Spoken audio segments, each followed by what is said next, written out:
আচ্ছা, শীতকালে সকালে উঠে কোনটা খেতে ভালো লাগে আপনাদের, চা না কফি? অবশ্যই ব্ল্যাক টি এবং ব্ল্যাক কফির কথা বলছি।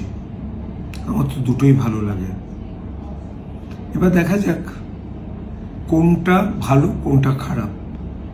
যদি ব্ল্যাক টি খান অর্থাৎ লিকার টি না ব্ল্যাক কফি, দুটোতেই দেখুন ক্যাফিন আছে। চায়ে একটু কম থাকে, কফিতে একটু বেশি থাকে। এটা ইন্ডিভিজুয়াল নিডের উপর নির্ভর করে কার কীরকম দরকার। কফিতে বেশি পরিমাণ ক্যাফিন থাকে, স্ট্রঙ্গার বুস্ট হয়, অর্থাৎ কারোর যদি সকালে উঠে কাজ না করার ইচ্ছা বেশি হয় সে কিন্তু কফি খাবে। কফি কিছুটা আমাদের বুস্ট করে মাথাটাকে। কফির হায়ার অ্যান্টিঅক্সিডেন্ট প্রপার্টি আছে। দেখা গেছে কফি কিছুটা অ্যান্টিঅক্সিডেন্ট থাকার জন্য ক্যান্সারকে প্রোটেক্ট করলেও করতে পারে। আর ব্ল্যাক কফির একটা বিরাট ভালো গুণ, লিভারকে ভালো রাখে। তাহলে চায়ের কি কিছু নেই?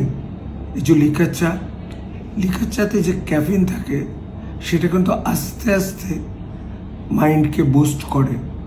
জিটারি হওয়ার সম্ভাবনা থাকে না, অর্থাৎ হঠাৎ করে রেগে যাওয়ার সম্ভাবনা লিকার চায়ে খুব কম থাকে। ট্যানিন থাকার জন্য ডাইজেশনে হেল্প করে।